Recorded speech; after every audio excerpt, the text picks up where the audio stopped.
Assalamualaikum Bu Masita. Waalaikumsalam Bu Rini.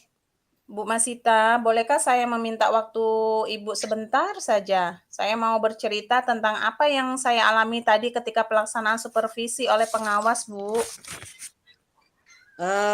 Baik Bu Rini, kira-kira apa yang mau Ibu ceritakan tentang kejadian tadi? Begini Bu, saya ini Bu baru saja mendapatkan teguran dari kepala sekolah yang menerima laporan dari pengawas yang melakukan supervisi saat saya mengajar tadi, Bu.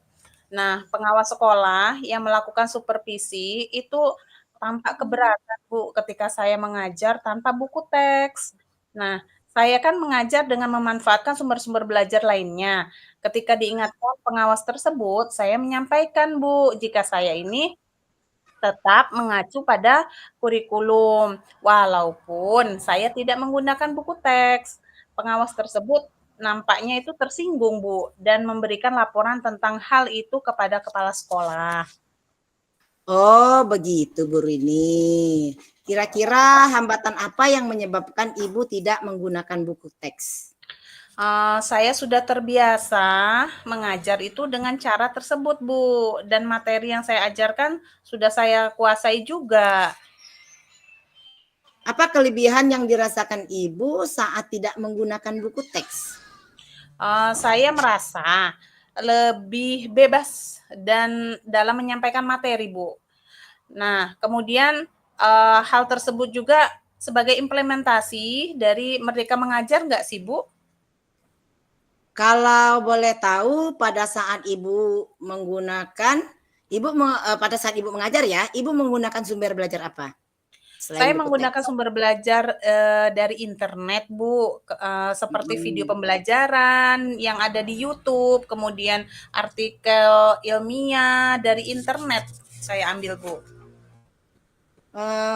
Kemudian menurut Ibu, apakah menggunakan buku teks dapat menghambat eksplorasi murid?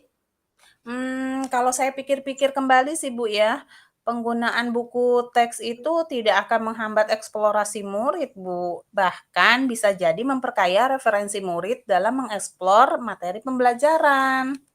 Nah, saya setuju tuh dengan Ibu Rini. Semua bisa kita jadikan sumber belajar. Semakin banyak yang kita gunakan, itu kan semakin baik, Bu. Jadi sekarang, apa rencana Ibu untuk menyelesaikan masalah ini? Nah, begini Bu, yang pertama yang akan saya lakukan itu saya akan menghadap kepala sekolah. Kemudian untuk menyampaikan permohonan maaf karena saya telah membuat kecewa Bapak pengawas. Kalau memang memungkinkan, saya ingin bertemu langsung dengan Bapak pengawas supaya masalah ini bisa selesai dan tidak menimbulkan salah paham yang berkepanjangan, Bu. Iya. Kemudian apa yang akan Ibu sampaikan kepada Bapak pengawas nantinya? Saya akan mengatakan, Bu, bahwa saya akan mengajar menggunakan banyak sumber belajar, di antaranya itu ya buku teks, internet, video pembelajaran, dengan tujuan supaya murid-murid dapat mengeksplorasi materinya dengan merdeka. Seperti itu, Bu.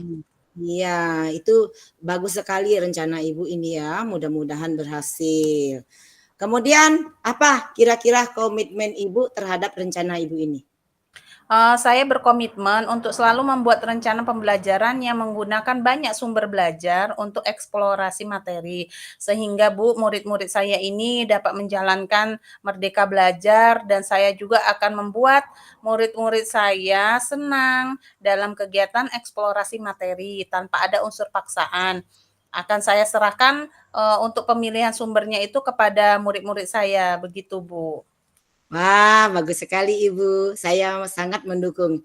Mudah-mudahan semua berjalan dengan lancar ya Bu, dan sesuai dengan harapan Ibu. Ya, terima kasih sekali Bu Masita ya atas waktunya untuk sharing-sharing saya ini.